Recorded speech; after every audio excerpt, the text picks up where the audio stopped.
4 acontecimientos de vital importancia en la historia de la humanidad que nos van a ayudar un poquito a entender esto de tiempo, lugar, señales, etc. Y les voy a compartir de momento 3, ¿vale? El cuarto lo diré al final si nos da tiempo. Vamos a poner ahí en la pantalla los 3 acontecimientos de los cuales leeremos a continuación unos pasajes. ¿Lo tenemos? Ahí, bien.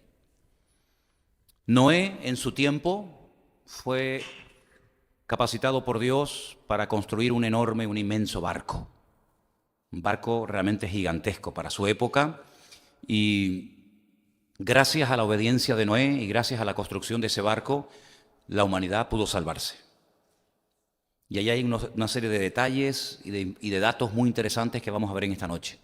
El segundo acontecimiento que sin lugar a dudas marcó un antes y un después, sobre todo en el pueblo de Israel, fue la salida de Egipto.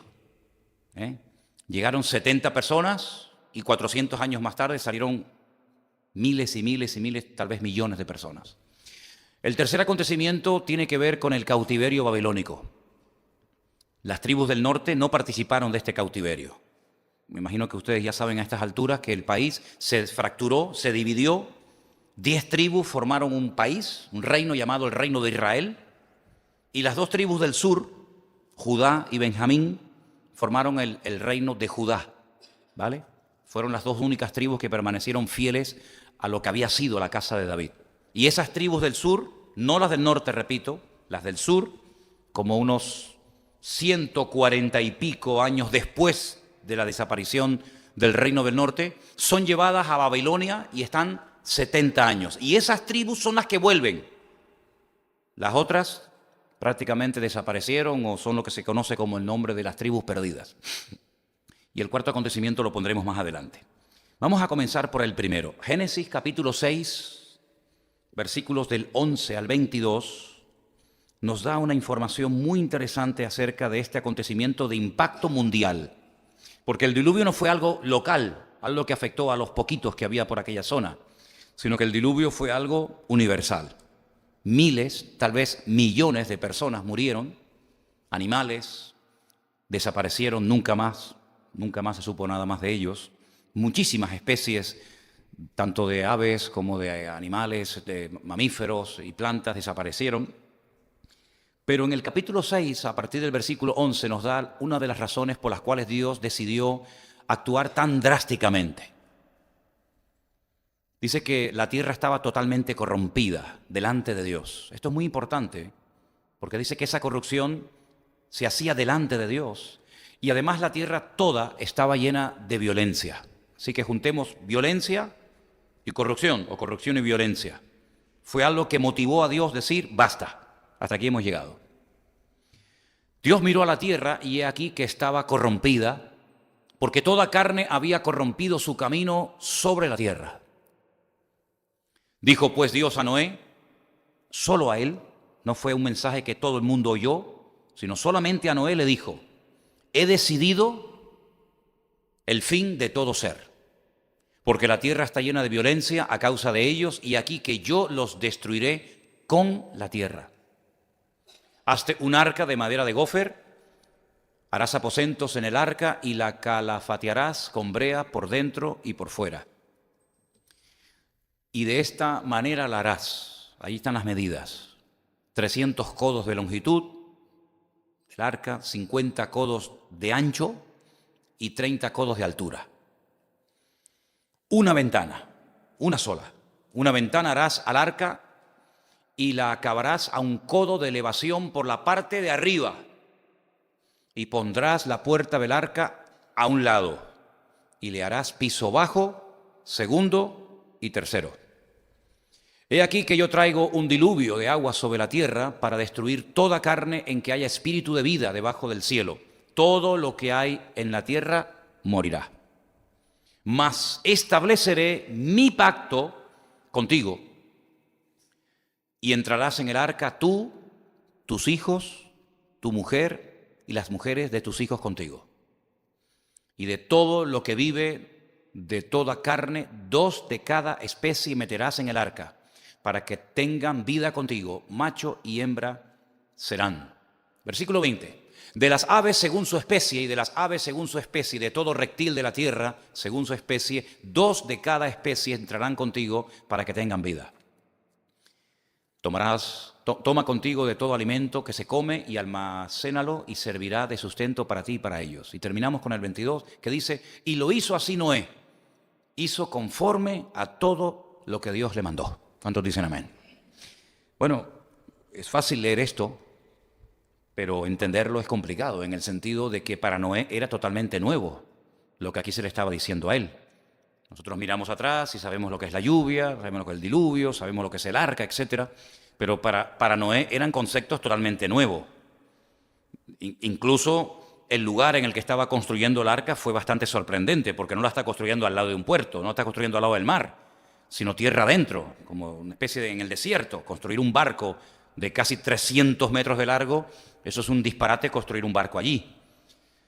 Bueno, sin lugar a dudas, aquí detrás de todo esto tiene que haber una sabiduría del Señor realmente especial, porque si a mí me dijera el Señor que construyera un barco con algunos hermanos, yo no sé si eso al final flotaría.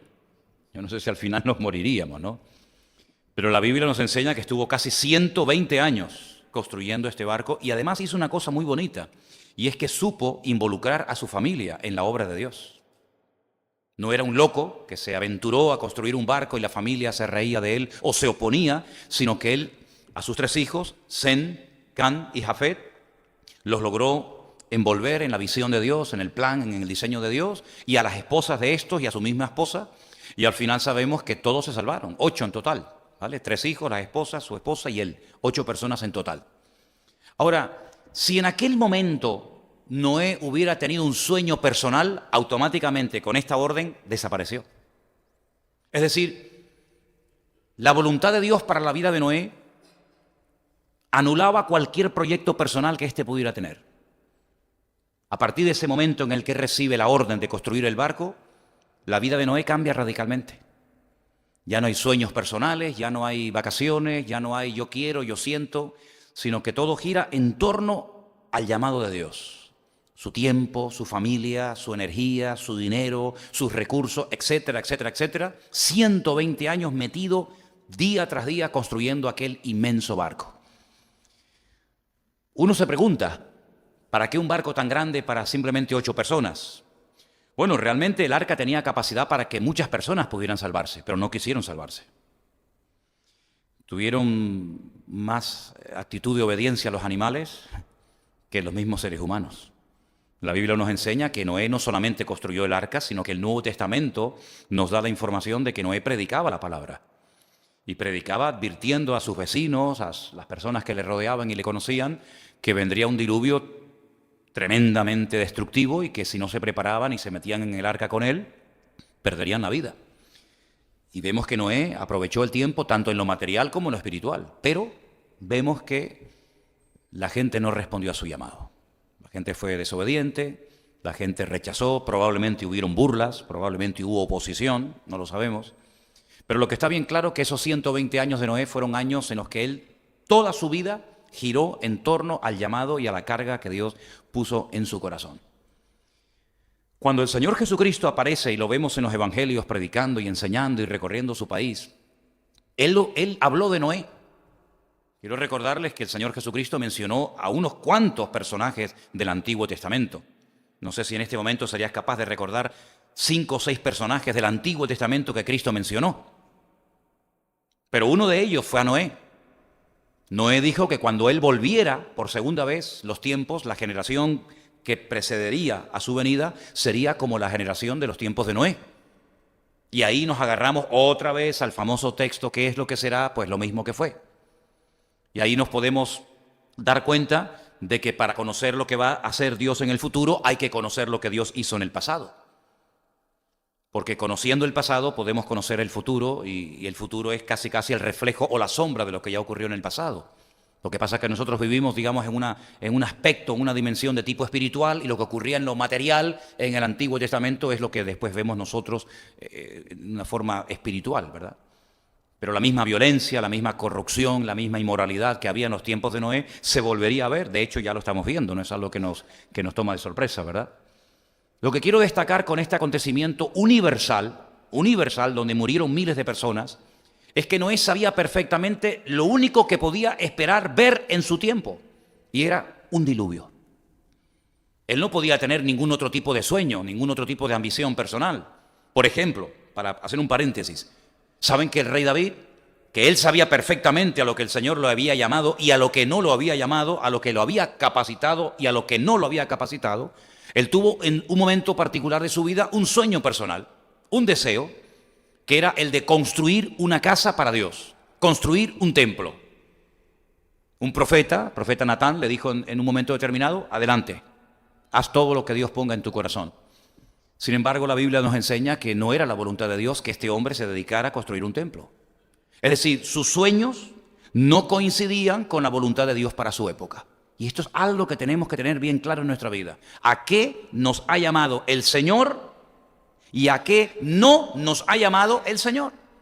Por eso yo siempre he dicho, y creo que lo he demostrado con mi ejemplo, y es que imitar lo que otros hacen para obtener los resultados que otros han obtenido, para mí es lo más ridículo del mundo. Para mí es lo más ridículo y absurdo del mundo, porque lo que tenemos que descubrir cuál es el plan y el diseño de Dios para nuestra vida y adaptarnos y amoldarnos a lo que Dios me pide a mí, no a lo que le pide a otro. El argumento de que, bueno, esa persona ha hecho tal y tal cosa o ha descubierto tal o cual método y le funciona, gloria a Dios. Pero Noé no tuvo que imitar a David, ni David a Salomón, ni Salomón a Abraham, ni Abraham a Josué, sino que cada uno descubrió el tiempo en el que vivía, y el tiempo va acorde a las señales de tu tiempo.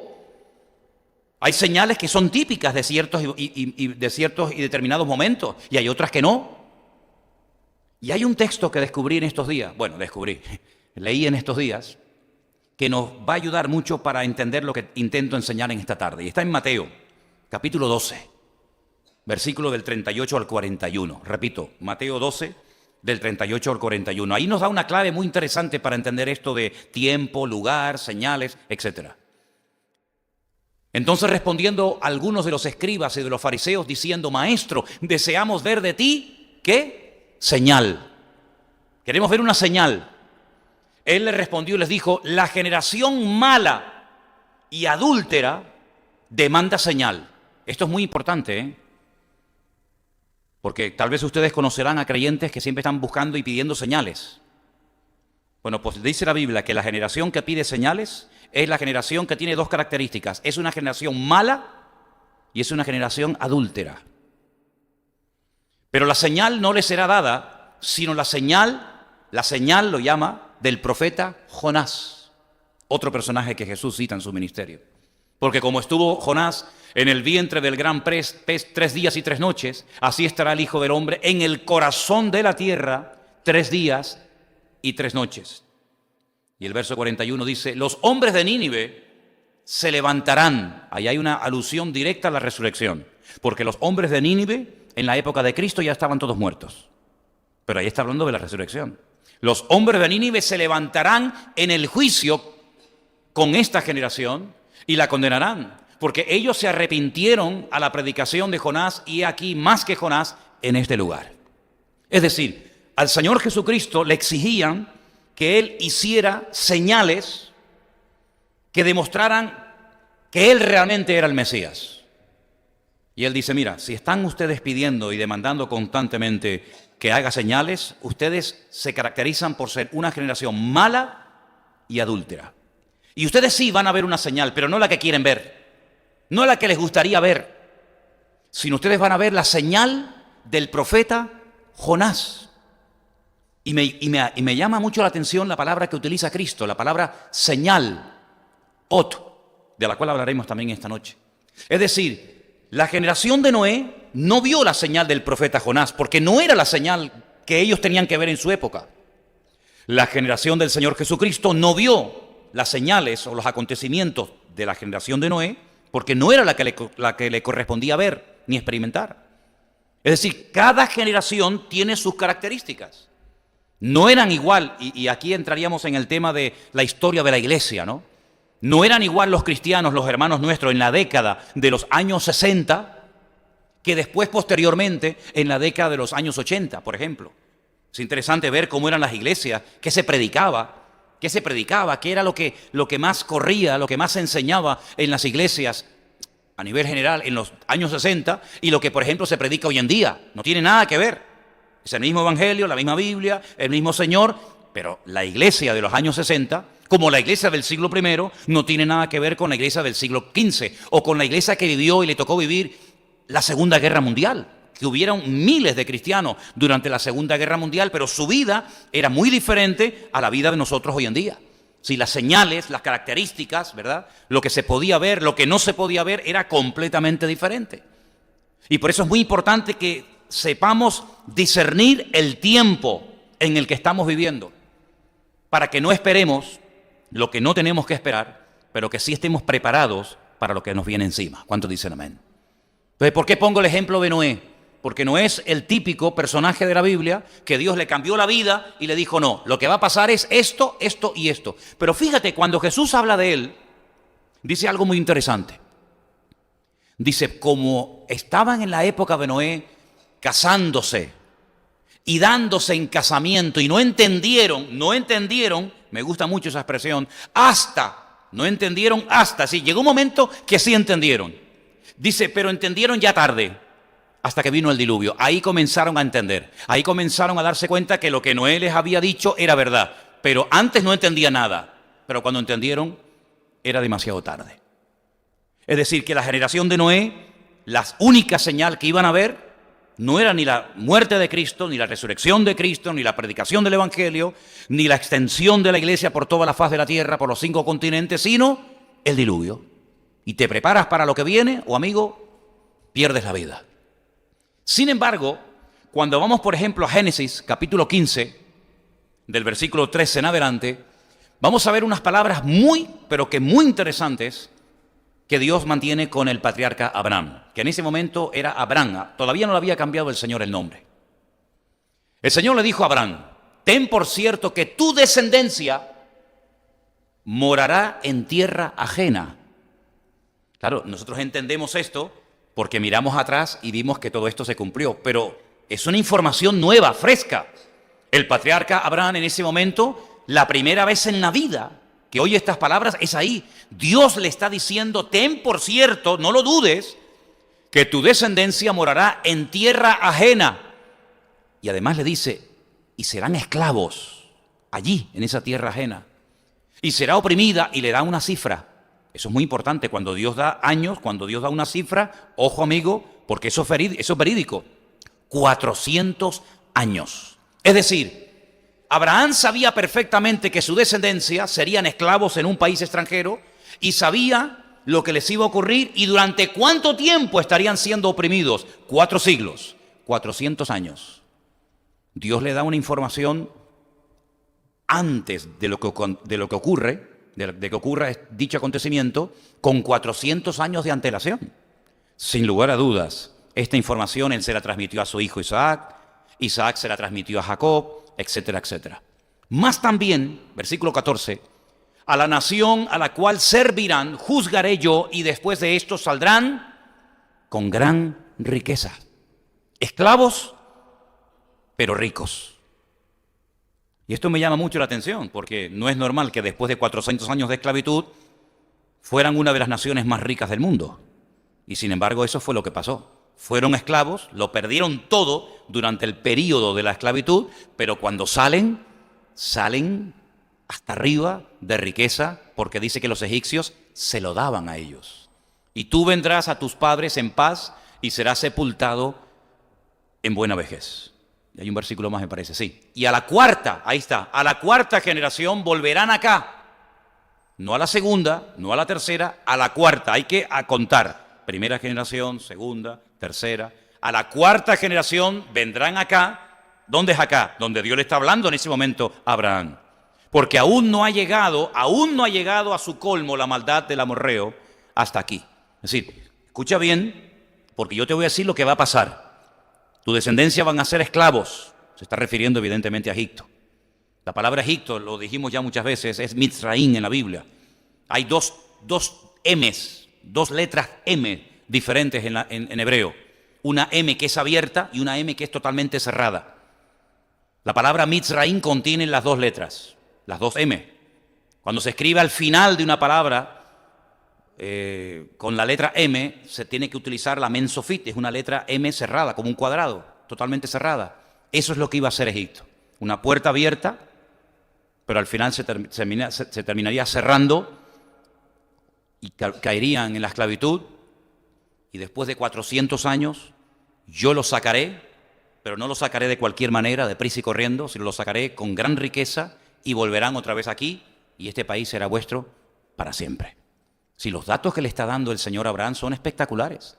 Por lo tanto, Abraham estaba tranquilo, podía estar tranquilo, en el sentido de que él sabía de que su hijo, cuando él muriera, no iba a ser llevado y esclavizado en Egipto. ¿Por qué lo sabía? Porque Dios le había dicho a la cuarta generación, todavía a ti no te toca.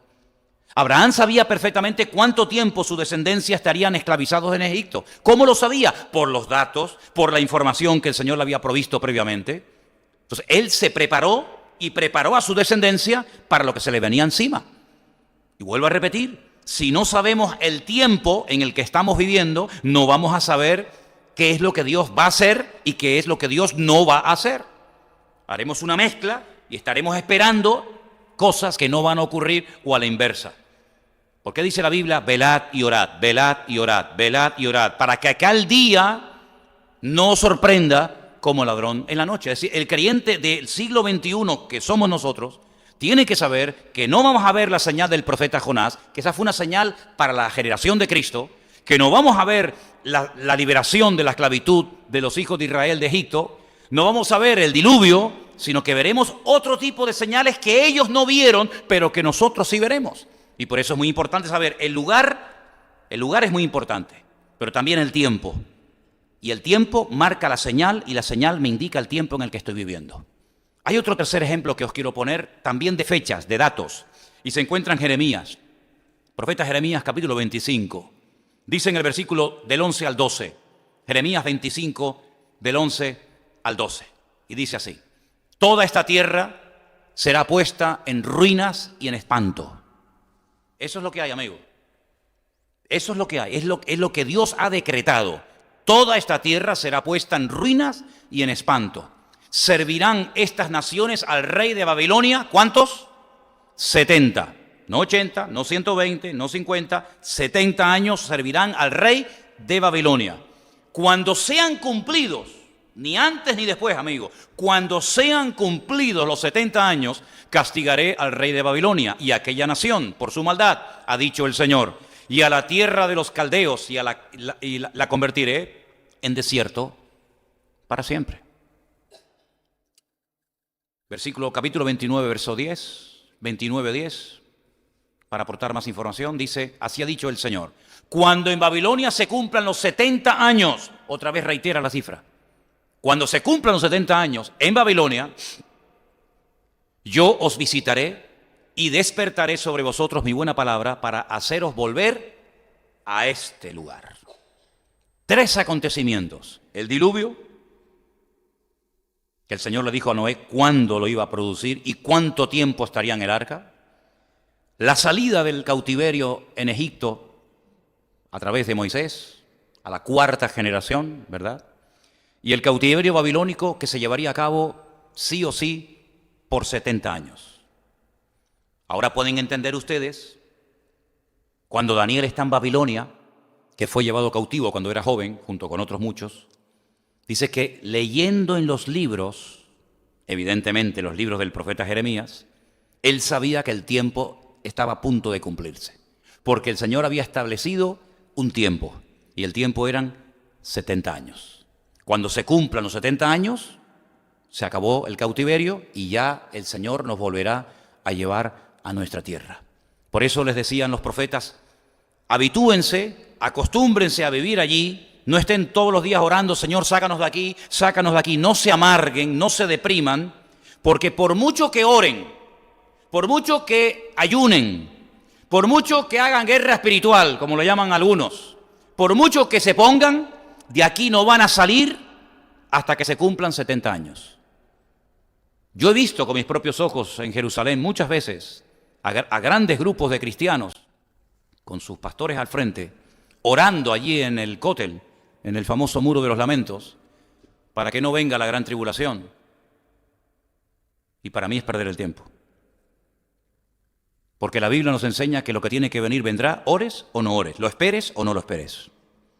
No podemos modificar lo escrito. Tenemos que discernir lo que está escrito y pedirle sabiduría al Señor para saber cómo vivir en lo que nos corresponde tocar, ver, sentir y experimentar. Si usted está en el cautiverio en Babilonia, no pierda el tiempo orando y ayunando para salir la semana que viene. Señor, castiga a los babilonios, reprendo al diablo de Nabucodonosor, ato a los poderes infernales, que nos saque. Estás perdiendo el tiempo. Como muchos cristianos pierden el tiempo orando por cosas que no van a ver en su generación. Pero parece que la oración es como la llave maestra, que todo lo que pedimos, Dios sí o sí nos lo tiene que conceder, y nos equivocamos, amigos. Nos equivocamos. Cuando, por ejemplo, Elías dijo, no va a llover, no va a llover. Oren, reprendan, ayunen, revuélcanse, hagan guerra espiritual, traigan el evangelista famoso de no sé qué sitio, hagan un congreso de guerra espiritual, traigan a quien ustedes quieran, aquí no va a llover en 3 años y medio. Así que no perdamos el tiempo. Entonces la iglesia, nosotros hoy en día, cristianos del siglo XXI, tenemos que saber cuáles son las señales que vamos a ver y las que no vamos a ver según el tiempo y el lugar en el que vivimos. Porque de lo contrario vamos a hacernos una expectativa falsa de cosas que no van a venir y nos podemos llevar grandes palos por no habernos preparado para lo que el Señor dice que sí tenía que venir. Primeramente tenemos que discernir el tiempo y captar el mensaje de mi tiempo, de mi generación. Actuar en consecuencia, repito, discernir el tiempo, captar el mensaje y actuar en consecuencia al tiempo en el cual Dios me ha puesto. ¿Cuál es la señal o señales que veré en mi tiempo y cuáles no? Porque la señal indica el tiempo y el tiempo indica la señal. La palabra señal es una palabra que a mí me llama mucho la atención. Es una palabra simplemente de 2 letras en hebreo. Es la palabra ot. Y he buscado esa palabra, señal, en diferentes pasajes de la Escritura y la he encontrado en 3 lugares muy interesantes. Por ejemplo, Génesis 4:15, ahí aparece la palabra señal o la palabra ot. Y dice así, le respondió el Señor, ciertamente cualquiera que matare a Caín, 7 veces será castigado. Entonces el Señor le puso un ot, le puso una señal en Caín para que no lo matase cualquiera que lo hallara. Claro, si te metes en internet y buscas cuál era la señal de Caín, vas a escuchar de todo. Unos dicen que hasta Dios le puso una letra de su nombre en la frente, otros dicen que lo convirtió en negro, y vas a escuchar todo tipo de explicaciones habidas y por haber. Pero yo digo una cosa, hermanos, ¿y cuántas veces tengo que decir esto? Lo que no dice aquí, ya lo puede decir el Papa de Roma, que no tiene ninguna credibilidad. Lo que dice aquí, toda. Lo que dice fuera de aquí, ninguna. ¿Cuál era la señal de Caín? Nadie te lo puede decir, ni los judíos te lo pueden decir.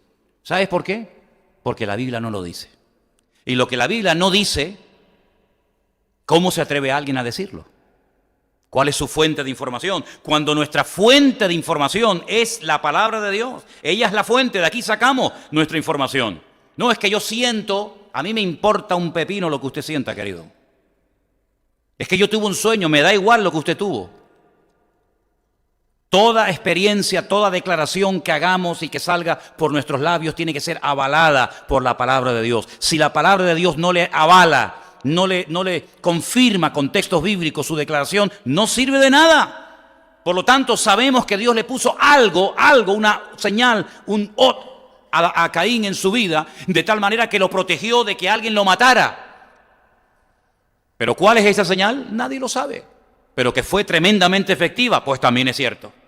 Porque la Biblia dice que el Señor se la puso para protegerlo de que lo matara. La segunda vez que aparece esa palabra en la Biblia la encuentro en Génesis también, capítulo 9, versículo 12. Y esa es una señal que todos sí hemos podido ver y sabemos a lo que nos referimos. Dios dijo, esta es la señal del pacto que yo establezco entre mí y vosotros y todo ser viviente que estará con vosotros por siglos perpetuos. Solamente era eso. Había una fotografía, ¿no? ¿Saben cuál es esa señal?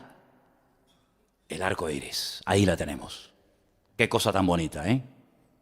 Pero el arco, si os dais cuenta, apuntando hacia arriba, no apuntando hacia la tierra. Porque el Señor dijo que nunca más volvería a castigar la tierra con un diluvio. La señal de Caín no la sabemos. La señal del pacto que Dios hizo a través o con la vida de Noé, sí la sabemos, que es esa. Y hay una tercera ocasión en la que sale la palabra ot o señal en la Biblia, y está en Génesis, capítulo 13, versículo 9. Y dice, no es Génesis, está en el libro de Deuteronomio, disculpen, Deuteronomio. Mientras lo van buscando, esta es la señal y aquí la he traído para que la puedan ver. No sé si alguna vez, algunos sé que sí, otros sé que no. Algunos no han visto jamás en la vida esto. Estas son las señales que dice que el pueblo de Israel tendría todos los días de su vida en su frente y en su brazo. Estos son lo que llaman en la Biblia las famosas filacterías, las que se amarran aquí al brazo y se le dan 7 vueltas, y aquí dentro hay textos de la palabra de Dios, y las tendrías cerca de tu corazón, y la otra se pone aquí, en la frente, y entonces ahí aparece otra vez la palabra ot, o la palabra señal. Esto se lo ponen todos los días los judíos cuando van a orar, por la mañana, por la tarde y por la noche. Son tiras de cuero muy largas, y entonces dijo Jesús que les gustaba ensanchar las filas de sus filacterías, ¿verdad? Y orar delante de los hombres. Las puedes alquilar en las calles peatonales de Israel, las puedes alquilar en el aeropuerto. Es lo que yo llamo el kit de oración. Esto lo llama la Biblia ot, una señal entre tus ojos y una señal cerca de tu corazón. La de Caín no sabemos cuál es. La que hizo el Señor con Noé, sí la sabemos, es el arco iris, hemos visto la fotografía. Y la tercera vez que aparece esta palabra en la Biblia, estas son las filacterías o los tefilín, que llama la Biblia, aquí lo tenéis, por si después queréis verlo. Tenemos un cuarto acontecimiento que es el que a nosotros nos va a afectar. Y ese, ahí está, y atarás como una ot, como una señal en tu mano, y estarán como frontales entre tus ojos. Fue un mandato que Dios le dio al pueblo de Israel para que esas cajitas que dentro tienen versículos bíblicos siempre estuvieran cerca de su corazón y siempre estuvieran cerca de su cabeza, de sus ojos. El brazo y la frente y el brazo. Qué interesante. El anticristo dice que marcará a la gente en su frente o en su brazo, imitando siempre al Señor. Qué interesante, ¿verdad? Qué interesante. El cuarto acontecimiento está en el Nuevo Testamento. Aunque hay más escritura en el Antiguo Testamento. Escuchen bien este dato, espero que lo pueda decir bien. Hay más información en lo que llamamos Antiguo Testamento para estudiar la segunda venida de Cristo que la primera. Es decir, estudiando solamente el Nuevo Testamento, tú llegas a la conclusión de que el Mesías tendría que venir 2 veces. Una vez a morir y otra vez a reinar. Si no leyéramos nunca el Nuevo Testamento, sabríamos perfectamente que el Mesías tendría que venir en varias ocasiones. Ahora, ¿por qué yo muchas veces cuando voy a alguna iglesia o retiro de pastores o algún curso que damos por ahí, yo les digo, hermano, os voy a decir algo, no os sorprendáis. Hoy no va a venir el Señor Jesucristo. Y claro, se quedan así como diciendo, ¿cómo? ¿Cómo? ¿No va a venir hoy? Digo, no. ¿Y cómo lo sabe? Digo, ¿cómo no lo sé? ¿Y tú no lo sabes? No, el Señor dice que puede venir en cualquier momento. Digo, sí, pero hoy no va a venir. Pero hermano, ¿cómo dice eso? Digo, porque la Biblia lo dice. Y la gente ya se queda ahí un poco trastocada, porque a mí me gusta muchísimo hacerle a la gente pensar. Porque hay creyentes que repiten lo que dicen que creen como los loros. Pero no porque lo hayan comprobado, no porque lo hayan leído, no es el copia y pega. No. Es porque te has metido en las páginas de la Biblia y has estudiado horas y horas y horas y lo que crees lo puedes demostrar con la Escritura. Hay un pasaje extraordinario en el Nuevo Testamento que nos hace mucho bien en el sentido de que nos da la información de las señales o de las cosas que podemos ver en nuestra generación, en nuestro tiempo. Y está en 2 de Tesalonicenses capítulo 2, del 1 al 10. Preste atención porque esto es como una cadena, como los eslabones de una cadena, ¿verdad? Uno te lleva al otro, el otro te lleva al otro y así sucesivamente. Escucha, con respecto a la venida de nuestro Señor Jesucristo y nuestra reunión con Él, no lo cambies hasta que yo te diga. Os rogamos, hermanos, escuchen bien, con respecto a la venida del Señor Jesús. Hay dos palabras en el Nuevo Testamento para hablar de la venida de Cristo. Una es la palabra parausía y otra es la palabra epifanía. Estamos hablando en griego. Una es la palabra que se utiliza para hablar de la primera venida de Cristo, que es la epifanía.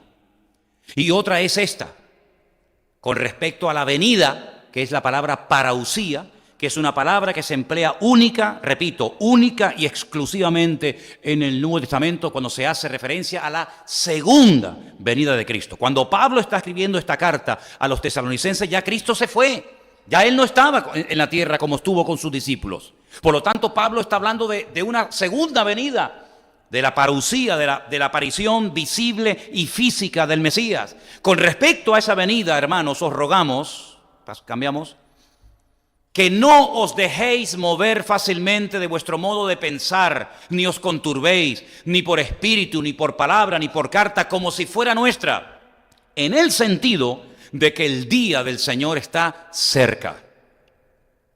Nadie os engañe en ninguna manera, porque no vendrá. ¿Quién no vendrá? ¿De qué estamos hablando?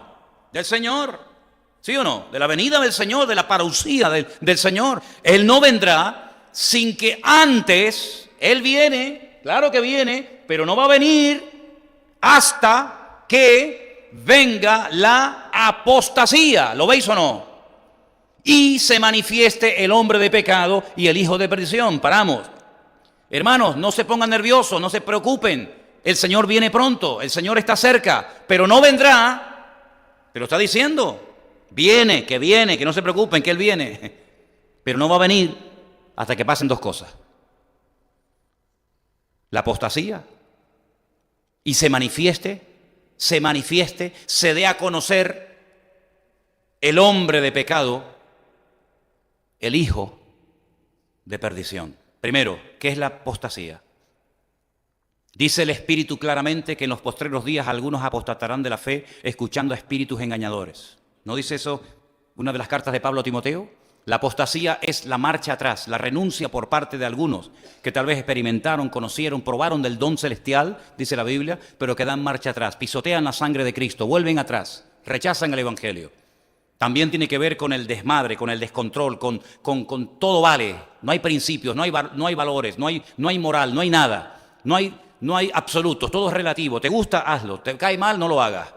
La apostasía es el descontrol, la anarquía total y absoluta en el mundo natural y espiritual. ¿Eso ha venido? ¿Se ve eso ya? Hombre, por favor, solamente hay que dar una vueltita por nuestra ciudad en estos días, ¿no? Estos políticos que se van a desayunar con los pastores de vez en cuando, y que a algunos se les cae la baba. Tengo que decir esto, porque si no digo esto reviento. Estos políticos que van a desayunar con los pastores de vez en cuando y los pastores se empujan a ir uno al otro para salir en la foto, para que vean que salí con el presidente o con el alcalde Estos son los que están financiando toda esta basura que estamos viendo en estos días, que hasta muchos inconversos en estos días, hasta hoy mismo me dicen, oye, qué vergüenza tú, qué desastre. Levántate tempranito a la mañana y vete por aquí, por la zona del Parque García Sanabria, o del Don Quijote, o de la zona del estadio, para que veas vómitos, borracheras, parejitas jóvenes, chicas jovencitas totalmente destruidas.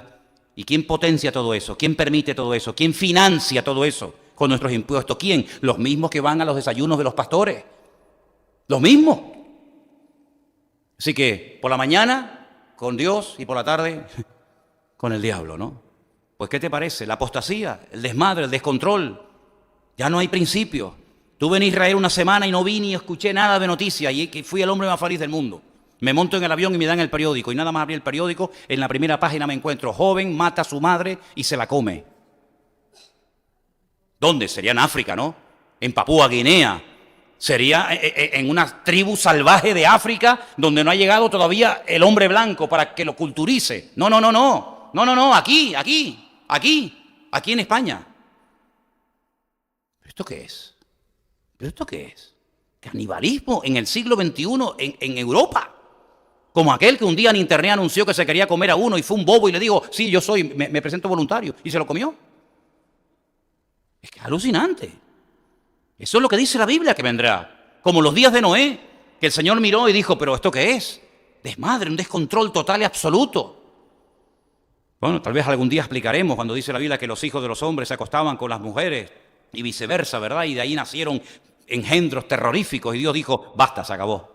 Hasta aquí hemos llegado. Pero además de todo eso, que ya está entre nosotros, ya lo estamos viendo, terrible las imágenes que me presentaba Adrián el otro día de las últimas cosas en el carnaval de Río de Janeiro, siempre con Cristo, siempre con la Biblia, nunca con Mahoma, siempre con Cristo, con los apóstoles, con la Santa Cena, etcétera, ¿verdad? Terrible, ¿no? Bueno, aparte de todo eso, dice que se tiene que manifestar, se tiene que dar a conocer quién, dale para atrás, se tiene que manifestar el hombre de pecado, el hijo de perdición. Es muy importante ver los adjetivos que utiliza la Biblia cuando habla de diferentes personas. Por ejemplo, ¿cómo se le llama a Cristo? Admirable consejero, Dios fuerte, Padre eterno, Emmanuel, Alfa, Omega, la raíz de Judá, el león de la tribu de Judá, el Cordero de Dios, ¿verdad? Hay un montón de calificativos del diablo. Satanás, serpiente antigua, diablo, padre de mentira. Bueno, pues este personaje también recibe muchos calificativos. Uno, hombre de pecado. Otro, hijo de perdición. Otro, inicuo. Otro, cuerno pequeño. Otro, anticristo. Sí, es la misma persona, pero que se dan diferentes expresiones para que lo conozca, para que veas por dónde van los tiros. Y este personaje todavía no se ha dado a conocer. Todavía no se ha levantado, todavía no se ha manifestado. Por lo tanto, el Señor todavía no puede venir, te lo está diciendo Pablo. El Señor tiene que venir, pero no va a venir hasta que se manifieste la apostasía y se manifieste el hombre de pecado, el hijo de perdición. Seguimos. El cual se opone y se levanta contra todo lo que se llama Dios o es objeto de culto.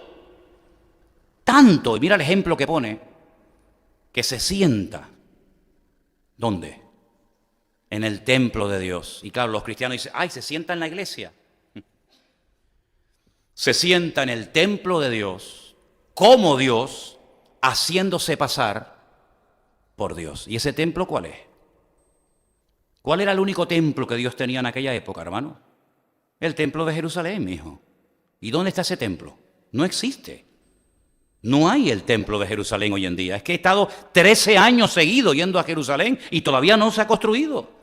Pero da a entender de que se va a construir el templo de Dios. Claro, por supuesto. Y está todo preparado y listo. Y este personaje va a permitir que se construya el tercer templo de Jerusalén. Y a los 3 años y medio entra y dice la Biblia, el que lee entienda, porque claro, hay algunos que leen y no entienden, pero la Biblia dice el que lee entienda porque en esto hay sabiduría, que entrará y pondrá la abominación desoladora de la cual ya habló el profeta Daniel, ¿verdad?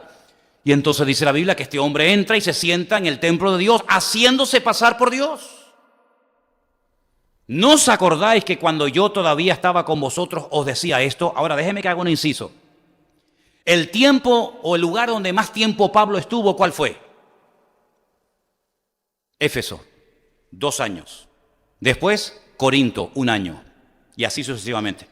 ¿Cuál fue el lugar de todos los lugares que Pablo visitó donde en la iglesia estuvo menos tiempo? Tesalónica. Todo esto lo puedes saber por el libro de los Hechos. No es que yo sea un lumbrera, sino que es cuestión de leer y nada más, ¿no? Dice la Biblia que estuvo en Tesalónica 3 semanas, 21 días, y cogió y se fue. En esos 21 días, en esas 3 semanas, miren el nivel de enseñanza de Pablo. Les habla del anticristo, les habla del hombre de pecado, del hijo de perdición, les habla a un nivel de enseñanza espectacular y dice, ¿no se acuerdan que yo cuando estaba con ustedes os compartía estas cosas? Cuando hay cristianos que esto no lo han oído en la vida. Nunca me olvidaré una vez que me invitaron en la península a un retiro y me dijeron que hablara solo de Daniel y de Apocalipsis. Y estuvimos en un colegio unos cuantos días dando estudios de Daniel y Apocalipsis. Y una noche una persona en mi habitación que se dedicaba a servir al Señor me dice, Manolo, te confieso que de este tema no tengo ni la más remota idea. Y es increíble ver cómo hay cristianos que se asustan cuando oyen la palabra Apocalipsis. Dicen, ay, qué miedo, yo no entiendo esto, y cogen y se van. Como si el Apocalipsis Dios lo puso en la Biblia para asustarnos. Como si el Señor nos puso el libro del Apocalipsis en la Biblia para volvernos locos. Al contrario, si el Señor puso el libro del Apocalipsis y las profecías en la palabra para alentarnos, para darnos ánimo, dice, alentaos y animaos los unos a los otros, cuando veáis que todas estas cosas comienzan a suceder. El que no lo entienda no significa de que no sea una bendición. ¿No os acordáis que cuando yo estaba todavía con vosotros os decía todo esto? Ahora vosotros sabéis lo que lo detiene, a fin de que a su debido tiempo se manifieste. Recapitulamos. Hermanos, el Señor tiene que venir. ¿Amén? ¿Amén? El Señor tiene que venir, sin lugar a dudas, pero no va a venir hasta que se manifiesten dos cosas: la apostasía y el hombre de pecado. Pero a su vez, este personaje no se puede manifestar porque ustedes saben que algo lo está deteniendo. Y cuando eso que lo detiene sea quitado, entonces se manifestará. Te desafío a que hables con 5 cristianos y le digas, ¿usted sabe lo que está deteniendo al anticristo? Y te van a decir lo que a mí me enseñaron en el seminario de las Asambleas de Dios donde estudié. La iglesia. La iglesia detiene al anticristo, me decían. Digo, Y el día que le pregunté al maestro, ¿me podría decir dónde dice eso la Biblia? Me dijo, tengo muchas cosas que hacer, mañana te explico. Y nunca me lo explicó. Porque no hay ni un solo versículo en la Biblia que diga que la iglesia detiene al anticristo. Ninguno. Suena muy bonito, ¿eh? Hombre, la iglesia, los cristianos, nuestras oraciones, la presencia somos la luz del mundo, la sal de la tierra, sí, todo lo que usted quiera. Pero hay un versículo concreto que diga que la iglesia detiene la manifestación del hombre de pecado y del hijo de perdición. No. Entonces otros te dicen, el Espíritu Santo. Cuando el Espíritu Santo sea quitado de la tierra, entonces se podrá manifestar el anticristo. Y como preguntes, ¿dónde dice eso en la Biblia? No sé lo que te va a responder el que te lo acaba de decir, porque no te lo va a poder demostrar. Como si el Espíritu Santo dependiera de la iglesia. ¿O es que el Espíritu Santo no es Dios? ¿Quién es el Espíritu Santo? ¿Y Dios no está en todas partes? ¿Y el Espíritu Santo depende de la iglesia para estar? En el principio creó Dios los cielos y la tierra, Génesis 1.1, Génesis 1.2, y la tierra estaba desordenada y vacía, pero el Espíritu de Dios se movía sobre la faz de las aguas. Luego no había iglesia, no había pastores, no había templo, no había nada. Y allí estaba el Espíritu de Dios. Y así comienzan a decirte montones de cosas. Pero dice la Biblia que hay algo que lo está deteniendo a fin de que a su debido tiempo sea manifestado. Porque ya está en acción el misterio de la iniquidad. Solo que hay quien al presente lo detiene. Y ahora fíjate el artículo. Hasta que Él a su vez se ha quitado de medio, hasta que él, no ella. La iglesia nunca es masculino. ¿Quién dijo eso? Por eso es un disparate cuando interpretan Isaías 53 como el pueblo de Dios, como el pueblo de Israel, porque allí se trata en género masculino al personaje principal de Isaías 53, claro, porque el personaje principal de Isaías 53 no es la iglesia, no es el pueblo de Israel, es el Señor, es el Mesías. Y la iglesia nunca jamás ha sido tratada en forma masculina. La iglesia es esposa, la iglesia es novia, la iglesia es paloma, la iglesia es amiga, la iglesia nunca es género masculino. Pero ahí el artículo, ya me lo quitaron, pero ahí el artículo es masculino, tercer pronombre singular masculino, hasta que él, no es ella. Bueno, pero da igual, ¿cómo que da igual? Da igual ella que él. No, señor. Hasta que él sea quitado de en medio. Y ya no sé ni dónde estoy. Lo quitamos, lo destruimos. ¿Viene el anticristo o no viene? Hasta que él a su vez se ha quitado de medio. Ahí estoy. Ok, venga, el 8. Entonces, cuando sea quitado, entonces se manifestará el inicuo. Otra palabra, ¿ves? Otra palabra para el anticristo. Dicho sea de paso, el único que menciona la palabra anticristo en toda la Biblia, ¿quién es? Juan. Muy bien. Juan solamente habla de él como el anticristo, el anti-Mashiach. El que se opone al Mesías, ¿vale? A quien el Señor matará con el espíritu de su boca y destruirá con el resplandor de su venida. Es imponente, ¿eh? Es tremendo este versículo, ¿eh? Lo que mata al anticristo es el brillo, el resplandor de la venida del Mesías. Qué tremendo, ¿eh? Inicuo, cuyo advenimiento, cuya aparición o manifestación es por obra de Satanás. Esas películas de Hollywood, que uno se acuesta con una mujer y nace el anticristo, que fue que el diablo se acostó con un... Hazme el favor. Hazme el favor. Con gran poder, ay mira, poder, señales y prodigios mentirosos. Menos mal que pone mentiroso. Es decir, ahí hay una clave. En los últimos tiempos habrán manifestaciones, señales, prodigios, milagros mentirosos. Pero no dejan de ser prodigios, no dejan de ser milagros, pero mentirosos. ¿Y quién es el que está detrás de toda mentira?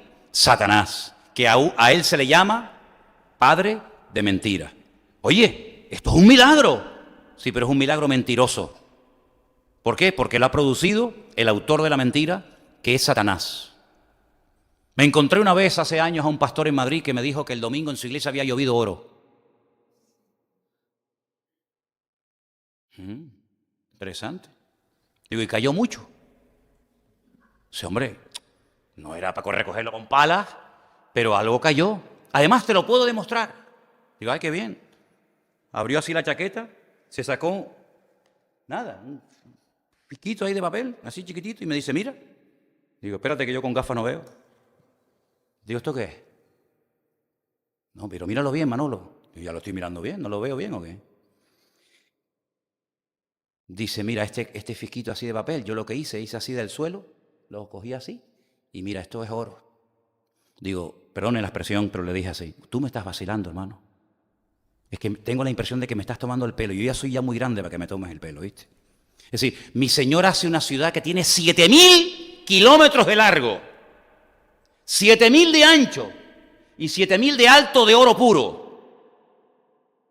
Y tú me dices que el Señor barrió el culto ayer y cayó esto en el culto. Señales y prodigios mentirosos. Estas señales seguirán a los que creen en mi nombre. No dijo, escucha esto, porque esto es muy importante, porque esto puede traer bendición o ruina a una iglesia. El Señor no dijo señales seguirán. No dijo eso, hermano. Dijo, estas señales seguirán a los que creen. Estas señales, no cualquier señal. ¿Por qué acotó y por qué dijo estas señales? Porque no son todas las cosas que vemos y nos cuentan que son señales producidas por el poder y la manifestación del poder de Dios. Pero hermano, la Biblia dice, el Señor dijo que obras mayores que las que Él haría, que las que Él hizo haríamos. Digo, sí, mayores en cantidad, pero nunca le ganaríamos al Señor haciendo cosas que Él no hizo. ¿Ha resucitado muertos? ¿Ha limpiado leprosos? ¿No? Pues ya bastante tenemos con eso como para tratar de hacer cosas que ni Cristo hizo. El Señor es nuestro ejemplo en todo. Él es nuestro ejemplo en todo. Lo que Él no hizo, tú no tienes por qué hacerlo. Tú lo sigues a Él y Él no te sigue a ti. Y hay personas que creen que cualquier señal, cualquier milagro, cualquier prodigio, cualquier historia es de parte de Dios. Por eso una de las normas que tenemos en esta iglesia, y sabéis que la llamamos a rajatabla, y así lo hemos cumplido, cuando alguien dice que ha sido sanado de algo, como aquí ha habido gente que ha sido sanada, y ustedes saben de quién estoy hablando, aquí Dios ha sanado gente con cáncer. ¿Sí o no? Muy bien. ¿Cómo sabemos que usted tenía cáncer? Traiga los papeles. Mire, el médico en la consulta tal, el día tal, en el hospital tal, me dijo esto y esto. Y ahora estoy sanado porque el mismo médico dice esto. Ok. Y podemos comprobar. ¿Pero qué es eso de que yo voy a un culto, oran por mí y Dios me sanó de SIDA? ¿Qué credibilidad tiene ese testimonio? Lo que le da credibilidad al testimonio es poder demostrar que usted verdaderamente era ciego y ahora ve. Porque si no, hermano, estamos dándole lugar a disparates que en vez de traer gloria a Dios, lo que traen es descrédito y desprestigio a la obra de Dios. Hombre, hay milagros que son evidentes. Si aquí entra un paralítico y Dios lo levanta, gloria a Dios, no hace falta ni que vaya al médico. ¿Por qué? Porque todos sabíamos que el hombre no tenía piernas y aquí le crecieron. Y todos sabíamos que el que entró pues era mudo o era ciego. Pero hermano, hay cosas que no se ven. Y no es que porque no las veamos, no las creemos, no. Sino lo que queremos es verdaderamente dar gloria a Dios y que los hombres sepan que verdaderamente este hombre tenía esta enfermedad y que ahora los mismos hombres ratifican que efectivamente Dios o lo que fuera lo sanó y ahí damos gloria a Dios. Entonces, este personaje hará un montón de milagros. ¿Por qué? Porque es un imitador. El anticristo es un imitador de Cristo. Cristo tuvo un padre. El anticristo dice, Satanás es mi padre el que me avala. Cristo hizo milagros, Él también hace milagros. Bueno, dice la Biblia que hará cosas tremendas que a muchos engañarán. Mirad que nadie os engañe. Porque dice que harán milagros tremendos, pero cuidado, ahí está diciendo señales y prodigios mentirosos. Seguimos leyendo. En 2 Tesalonicenses capítulo 2, estamos leyendo desde el versículo 1 hasta el versículo 10. Con todo engaño de iniquidad para los que se pierden, por cuanto no recibieron el amor de la verdad para ser salvos. Es decir, el apóstol Pablo dice, miren hermanos, no nos dejemos engañar fácilmente. Habrán señales, pero no todas las señales que vamos a ver son de parte de Dios. Van a haber señales mentirosas, producidas por espíritus inmundos. Satanás también es capaz de hacer cosas tremendas. ¿Cuál fue el primer milagro del diablo? El primero, meterse dentro de un animal hermoso como era la serpiente en aquel momento y a través de una serpiente hablar. ¿Eso no es un milagro? ¿O es que las serpientes hablan? ¿Eso no es un milagro? ¿No dijo el Señor Jesucristo a través de la pluma de Pablo, cuidado, porque se disfraza y hasta si se tiene que hacer pasar por un ángel de luz, que se disfraza también de ángel de luz? Él le encanta, él tiene todos los disfraces habido y por haber, es capaz de vestirse de pastor, es capaz de disfrazarse de político, es capaz de disfrazarse de hombre, de mujer, de sabio, de erudito, de teólogo, de artista, de pintor, de lo que quiera. Porque dice la Biblia que cuando Dios lo creó fue el sello de la perfección, acabado en hermosura, lleno de sabiduría. Nunca Dios dijo eso de nadie. Nunca dijo Abraham, acabado en hermosura, lleno de sabiduría. No, pero cuando creó a este personaje, que en un principio no era de Satanás, sino era un tremendo arcángel poderoso de parte del Señor, dice, acabado en hermosura, el sello de la perfección y lleno de sabiduría. Mira cómo lo vistió. Ni Adán lo vistió así. Adán lo dejó desnudo. Adán y Eva estaban desnudos. Pero cuando creó a este, le puso las mismas piedras preciosas que le puso al sumo sacerdote en el templo de Jerusalén. Esmeralda, carbunclo, topacio, diamante, piedras preciosas. Era todo su vestido, era algo espectacular. Y dice que se enalteció.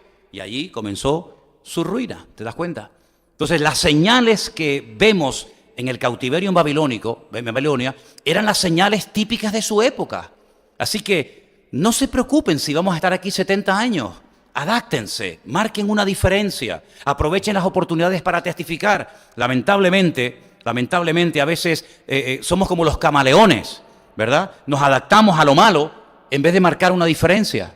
Cantadnos cánticos de esos tan bonitos que cantabais en Sion, cuando alababais a vuestro Dios en el templo. Dice, ¿cómo? ¿Que cantemos aquí? Claro, si aquí es donde hay que cantar. En el templo no cuesta cantar. Aquí es donde hay que cantar, porque esos cánticos son salmos. Y esos cánticos van a dar testimonio de la existencia de Dios. Pero ellos decían, no, nosotros no vamos a cantar. Nosotros no vamos a cantar a Dios, cántico a nuestro Dios en tierra de extraños. Y cogían los instrumentos musicales y los colgaban en los sauces y decían, ay, Jerusalén, Jerusalén, si me olvidare de ti, que pierda mi diestra su destreza y mi lengua se pega a mi paladar. ¿Cómo cantaré al Señor en tierra ajena? Pues si es ahí donde tienes que cantar, si es ahí donde tienes que marcar una diferencia, ¿te das cuenta? Entonces, sabemos que tenemos que vivir en una sociedad donde tenemos presión por todas partes, pero ¿cuál es la señal de estos tiempos? Violencia, engaño. No hay principio ni valores por ninguna parte. Los hijos mangonean a los padres son los siervos de los hijos, ¿verdad? Donde los políticos por la mañana desayunan con los pastores y por la tarde se disfrazan de mujer y se van al carnaval. El mismo que por la mañana dijo, sí, oren por mí, y le impusieron las manos y oraron, es el mismo que por la tarde va y hace el desmadre como uno más, ¿verdad? Donde no hay principios, donde no hay valores, donde no hay moral. Y nosotros nos ha tocado vivir en tiempos peligrosos. Y quiero terminar este estudio en esta tarde leyendo unas palabras que el apóstol Pablo le dedicó a Timoteo, hablando acerca de los tiempos finales en los cuales nos ha tocado vivir a nosotros. Vamos a una de las cartas del apóstol Pablo, por favor, a Timoteo, donde él habla acerca del carácter de los hombres en los últimos tiempos, por favor. Estamos en Primera de Timoteo, carácter de los hombres en los últimos tiempos. Segunda de Timoteo, capítulo 3. Esto es para nosotros. Esto es lo que vamos a ver nosotros. No la señal del profeta Jonás. Yo esa señal no la voy a ver. Yo no tuve la dicha de ver a Cristo con mis propios ojos, ni tú tampoco. Jesús dijo, ¿cuántos reyes, cuántos profetas desearon ver lo que ustedes vieron y oyeron? Y no lo vieron ni lo oyeron, pero ustedes sí, porque les tocó a vosotros. Eso no nos tocó a nosotros. Nosotros no vimos a Cristo en su primera venida, no lo vimos. No escuchamos el sermón del monte de labios de Él. Me lo sé de memoria porque lo he leído, pero no porque lo he oído. Sé que sanó a ciegos, a paralíticos, a mudos, que era amigo de Lázaro, que sanó a una mujer con flujo de sangre, a otra encorvada en la sinagoga. Todo eso lo sé porque lo he leído, pero no lo vi. Pero ellos no tenían que leer nada, ellos lo veían cada día. Porque cada generación tiene su característica. ¿La nuestra cuál es? La que dice 2 de Timoteo capítulo 3, verso 1. Tienes que saber esto, que en los postreros días, y yo pregunto, hermanos, ¿cuántos de los que están aquí esta noche creen que estamos ya en los últimos tiempos? Nosotros somos los cristianos de los últimos tiempos. Somos los más cerca de estos últimos tiempos que la generación anterior, evidentemente. Pues tenemos que saber que en los postreros tiempos vendrán tiempos, ¿qué? Peligrosos. La palabra peligrosos en griego es chalepos. Tiempos desprovistos de moral, de principios. Eso es lo que significa la palabra. Tiempos peligrosos. Donde habrá hombres amadores, pero de sí mismo. En vez de amar al prójimo, amadores de sí mismo. ¿Cuántos gimnasios han proliferado en los últimos años? Salgan por la calle, por esta zona, y empiecen a contar los gimnasios, el culto al cuerpo. Tengo que estar, ¿verdad? Y si no, me opero, me quito, me pongo, me ensancho o me recojo. ¿Culto al cuerpo? No, ¿verdad? ¿Verdad? Un tío de 50 años queriendo pasar con un chico de 20. Eso es ridículo, hombre, eso es ridículo. Eso es lo más ridículo del mundo. ¿Me entiendes? El hombre quiere ser mujer, la mujer quiere ser hombre. Amadores de sí mismos, donde ellos son el centro de atención. Mis medidas, mi ropa, mi cuerpo, mis labios, mi pecho, mi no sé qué, mi no sé cuánto. Impresionante. Y que haya cristianos que entren en este juego. Impresionante. Que haya cristianos que se gasten dinero en operaciones. Quítame aquí, ponme por allá. Yo te quitaba, sí, pero yo te quitaba otra cosa. Avaros, vanagloriosos, tiempo de vanidades. Nunca vio tanta vanidad como hoy en día. Mira los programas de televisión, unas vanidades terribles. Perdone, pero me da asco toda esta sociedad en la que vivimos, ¿eh? Siento a veces asco de todas estas cosas, de verdad, ¿eh? Me siento como un bicho raro. Soberbios, blasfemos. Aquí, gracias a Dios, en Canarias no existe la costumbre, pero lo que hemos vivido en la península, ¿cómo se blasfema del nombre de Dios, eh? ¿Cómo se blasfema el nombre de Dios? Los niños, en los colegios, por cualquier cosa. Ingratos, desobedientes a los padres. ¿Conocen alguno así? Impíos, sin afecto natural, implacables, calumniadores, intemperantes, crueles, aborrecedores de lo bueno, traidores, impetuosos, infatuados, amadores de los deleites más que de Dios.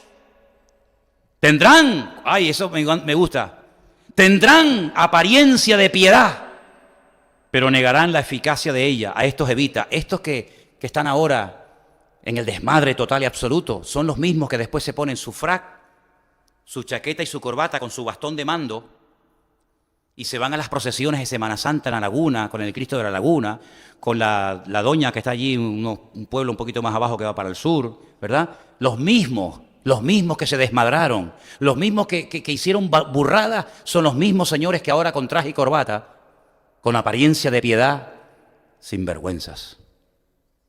Tendrán apariencia, pero negarán la eficacia de ella. Estos son los que se meten en las casas y llevan cautivas a las mujercillas cargadas de pecado, arrastradas por diversas concupiscencias. Están siempre aprendiendo y nunca llegan al conocimiento de la verdad. Es increíble, no se enteran de nada. Hablas con ellos y dices, pero este hombre es pastor, pero este hombre es cristiano. Y no se enteran de nada. De la manera que Janes y Jambres resistieron a Moisés, estos resisten a la verdad, tienen respuesta para todo. Tienen respuesta para todo. Pero mira, hermano, es que la Biblia es de santidad. No, pero mira, realmente no dice eso la Biblia. Pero mira, hermano, es que la Biblia habla de oración. No, pero tampoco te lo tomes tan a pecho. Pero mira, hermano, es que la Biblia habla de congregación. Sí, pues tampoco te pongas tan fanático ahora que parece que... Es impresionante. ¿Conocen gente así? Resisten a la verdad, corruptos de aquí, de entendimiento, flechas, vivos para los negocios, pero para la obra unos inútiles. Réprobos en cuanto a la fe, no irán adelante porque su insensatez será manifiesta a todos. Las ovejas a veces son más listas que los que están en los púlpitos. ¿Cómo puede ser eso? El pueblo común y llano tiene más sentido común que los jueces que tienen que dictar sentencia. ¿Cómo es posible que la gente diga, pero cómo es posible que este hombre ha matado, ha violado, ha quemado, ha torturado, ha hecho burrada y ahora está de permiso otra vez en la calle? La gente con más sentido común que los que tienen autoridad, pero autoridad para lo malo. Ojalá la utilizaran para lo bueno. No irán adelante, su insensatez será manifiesta a todos, como también la fue la de aquellos. Pero tú has seguido mi doctrina, mi conducta, propósito, fe, longanimidad, amor, paciencia, persecuciones. En otras palabras, hermanos, la maldad se va a multiplicar. No nos sorprendamos de que incluso diga iglesia de homosexuales. Y tú dices, pero ¿cómo puede ser esto? Y es que lo hay, hermano, y es que lo hay. Porque estamos viviendo en unos tiempos difíciles y peligrosos, donde estamos luchando como nunca antes contra corriente. Como nunca antes contra corriente. Y nosotros porque ya tenemos 2 dedos de frente y tenemos una edad, pero ¿y nuestros hijos? Esos niños pequeñitos que están en nuestra iglesia, que los vimos correr hace unos días ahí en el campamento, que entran y salen y corren cuando los metemos allá adentro y decimos, bueno, los dejo a las 8 de la mañana y algunos los recogen a las 5 de la tarde. Y tú dices, ¿y dejo yo a mi hijo desde las 8 de la mañana hasta las 5 de la tarde en las manos de quién? ¿En las manos de quién? Locura. Ahora dice que van a castigar a los niños no saliendo al patio a jugar, para que aprendan y sepan lo que sufrieron las mujeres en su época. Pero ¿qué tarados tenemos, hermano? Pero qué tarados inútiles tenemos en este país. Este país se ha vuelto loco. Pero eso es lo que nos va a tocar ver a nosotros. Injusticias. Y hay una calma tensa en las naciones. Pero esto de un momento a otro sale por los aires, queridos hermanos. Hay una calma en los árabes, en Israel, el otro, el Chanchanlú el gordito de allá, el otro, el del pelo para allá. Hay como una calma tensa, pero no nos engañemos, hermanos. Como los dolores que le vienen a la mujer que está a punto de dar a luz. Ahí la tenemos sentada, tranquilita, escuchando el culto, de repente dice, ¡ay! Y dice, sale que ya no hay marcha atrás. Exactamente le va a pasar a la humanidad. Estamos tranquilos, pero no nos confiemos, no bajemos la guardia, no creamos que, ¡ay, qué bien! No, hermanos. Esta es la calma que viene antes del huracán. Esa calma que dice, Dios, no se mueve ni una hoja, no hay ni pájaros, las hormigas se escaparon, no se oye nada y de repente te viene el huracán, amigo, y te arrasa con todo y te lleva a la casa. Pongamos la mirada en Cristo, porque la señal nuestra de los últimos tiempos, tiempos difíciles, tiempos peligrosos, tiempos de injusticia, tiempos de guerra, de rumores de guerra, etcétera, etcétera, etcétera. Pero el que persevere hasta el fin, ese será salvo. ¿Cuántos dicen amén? Aleluya, aleluya. Gracias, Señor. Gracias por tu palabra que nos conforta, que nos alienta, que nos anima. Gracias, Señor, porque es un ancla firme en medio de la tormenta. Y queremos pedirte, Señor, que abras nuestros ojos para que podamos entender que estos tiempos en los que estamos viviendo no queda otra más que consagrarse y comprometerse contigo, estudiar, escudriñar la palabra y vivir en orden. Ayúdanos, Señor. No es fácil, es difícil, las pruebas, las luchas de la vida, pero todo lo podemos en Cristo que nos fortalece. Tu palabra es viva y eficaz y tú has prometido estar con nosotros todos los días hasta el fin del mundo, Señor. Bendice nuestras vidas, nuestros hijos, nuestras familias y que estemos siempre cerca de ti, sabiendo que tú eres nuestro Dios todopoderoso, al cual honramos, servimos y por nada ni por nadie te dejaremos nunca. En el nombre bendito de Jesús. Amén.